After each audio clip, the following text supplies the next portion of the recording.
और तुलसी के पौधे वासनाओं की शराबों से नहीं, संस्कारों के गंगा जल से सींचे जाने चाहिए। उनके अंतर में एक मानवीय मनुष्य भावना को स्थापित करने की जिम्मेदारी माँ पिता की भी होती है और विद्यालय की भी होती है। एक ऐसे व्यक्ति का निर्माण करना जो अपने जीवन में व्यक्ति ना रह जाए अपितु व्यक्तित्व बन जाए। उसके जीवन में वो अपनी इंद्रियों से या अपने मन से ही संचालित ना हो, वो अपनी विवेकवान बुद्धि से संचालित हो, अपने संस्कारों से संचालित हो, और फिर वो जिंदगी के एक मोड़ पर आकर जब खड़ा हो तो उसे लगे कि मेरा अहम वयम बन गया, मैं व्यक्ति से समष्टि हो गया, मैं बिंदु से सिंधु हो गया, मैं अणु से विराट हो गया।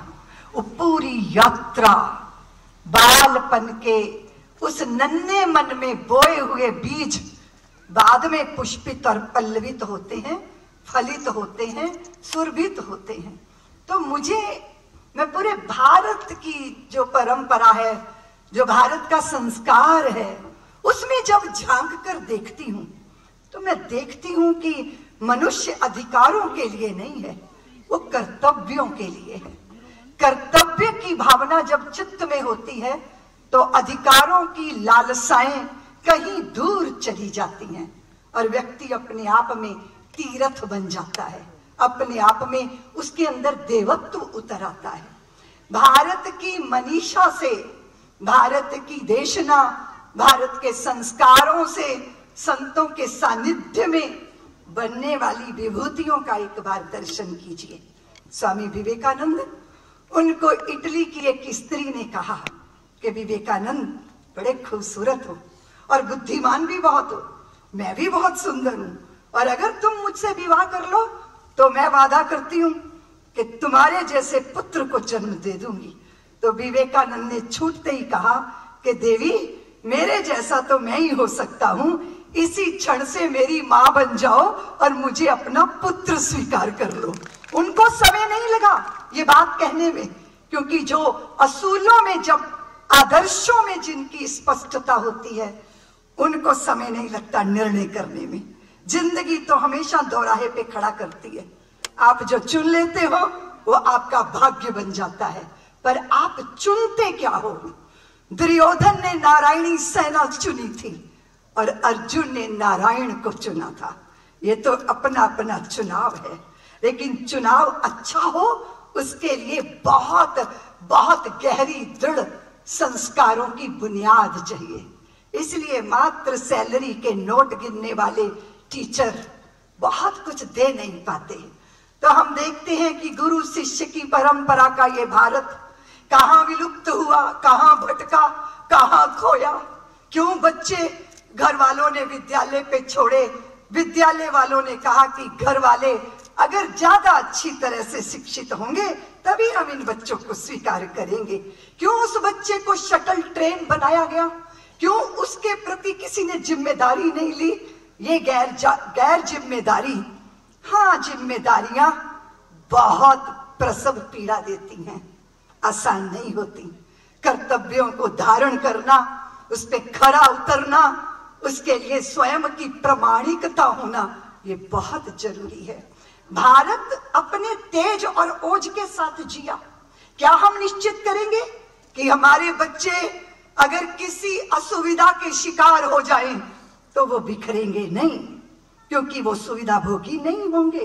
पत्थर जो चोट खा के टूट गया कंकर बन गया, और पत्थर जो चोट को सह गया शंकर बन गया। उसको हर परिस्थिति में, हर हालात में, हर प्रतिकूलता में सीना तान के खड़े होने की सामर्थ्य होनी चाहिए।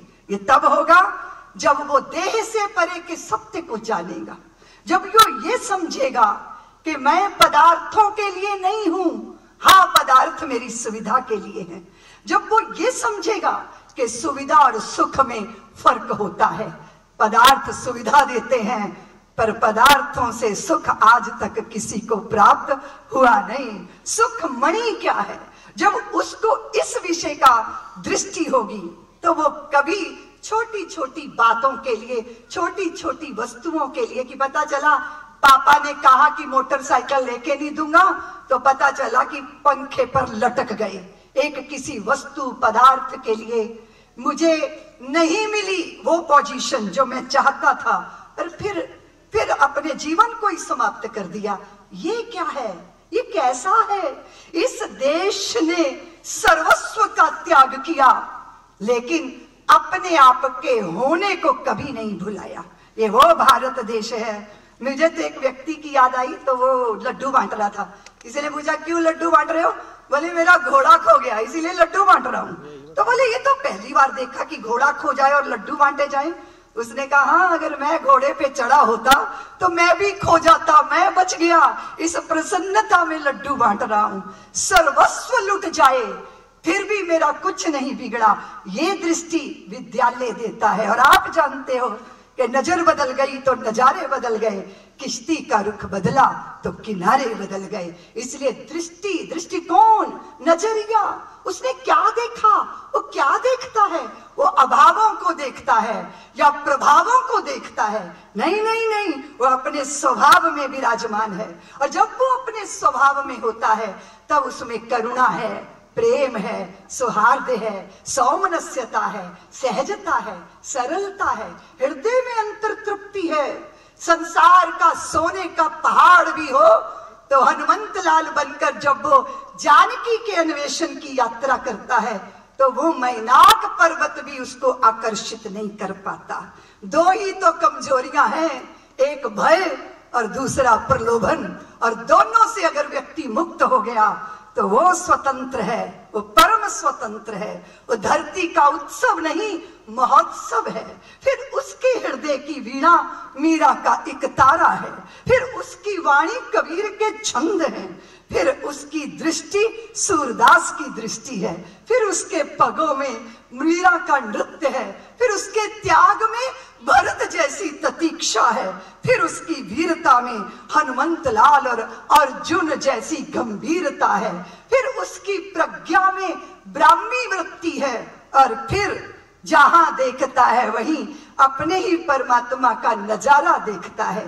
वो हुए थे ना नामदेव, मुझे नहीं पता कौन सी यूनिवर्सिटी या विद्यालय में पढ़े थे, रोटी बना के रखते जा रहे थे, एक कुत्ता रोटी उठा के चला तो वो उसे मारने के लिए डंडा लेके नहीं दौड़े, उसके पीछे घी का कटोरा लेके चलने लगे। नामदेव ने बनाई रोटी, कुत्ते ने उठाई, पीछे घी का कटोरा लिए जा रहे। प्रभु रूखी तो ना खाओ, थोड़ा घी भी लेते जाओ, कैसी शक्ल बनाई तूने स्वान की, मुझे ओढ़नी उड़ा दी इंसान की। ओ दृष्टि रखने वाला, पैरों में फटे जूते क्यों ना हो, वो परमात्मा की कायनात का बादशाह होता है। हम बच्चों को बादशाह बनाए, शहंशाह बनाए, वो किसी दूसरे पर विजय पाने से पहले अपने मन को जयी कर ले, उसकी साधना होती है।